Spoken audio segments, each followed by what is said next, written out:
Assalamualaikum warahmatullahi wabarakatuh. Perkenalkan, nama saya Siti Nur Romariah, NIM 18107121214 dari Prodi Budidaya Perairan.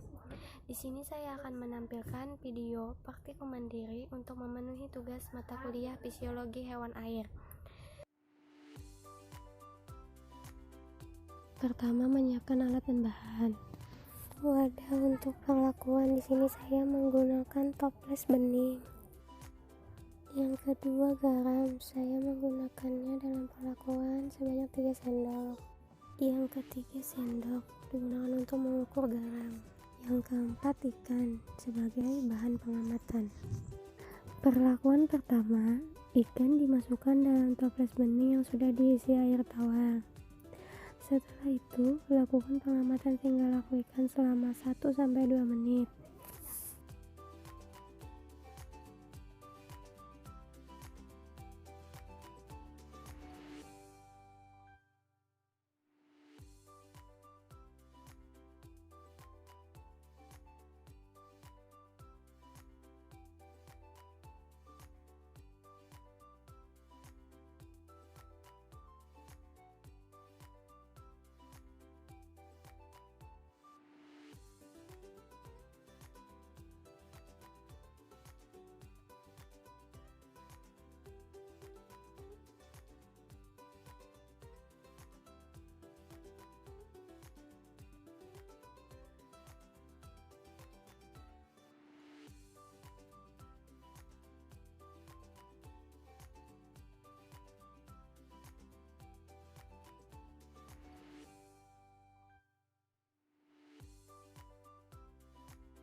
Dapat diamati bahwa ikan bergerak dengan lincah. Itu dikarenakan air tawar merupakan habitat asli dari ikan sepat atau Trichopodus trichopterus. Untuk perlakuan yang kedua, toples yang sudah berisi air tawar ditambahkan garam sebanyak 3 sendok.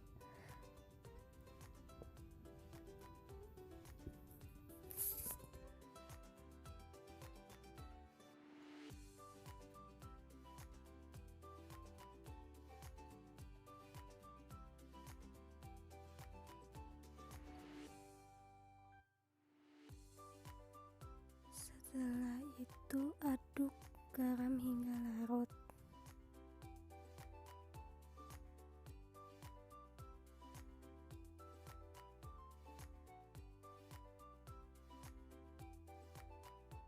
Jika sudah larut, maka masukkan ikan sepat dan amati tingkah laku ikan selama 4-5 menit.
Setelah diamati, maka dapat dilihat ikan sepat mengapung di atas permukaan air.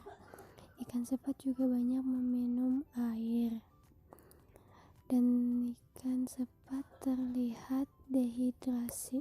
Itu disebabkan karena adanya sifat yang disebut tonisitas atau kemampuan zat terlarut untuk menggunakan tekanan osmoregulasi pada membran.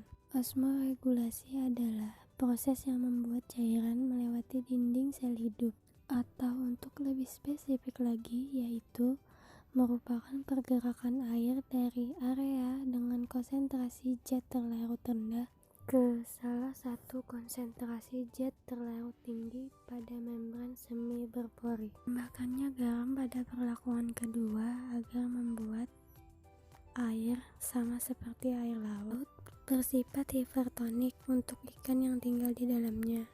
Artinya kandungan garam di sekelilingnya lebih tinggi dari kandungan garam di dalam ikan, sehingga mereka akan kehilangan air di dalam tubuhnya terhadap air laut di sekitarnya karena osmoregulasi. Untuk mengganti kehilangan air ini, ikan air laut minum sejumlah besar air sehingga bisa hidup di air dengan kandungan garam yang tinggi. Sebaliknya, air tawar bersifat hipotonik untuk ikan yang tinggal di dalamnya.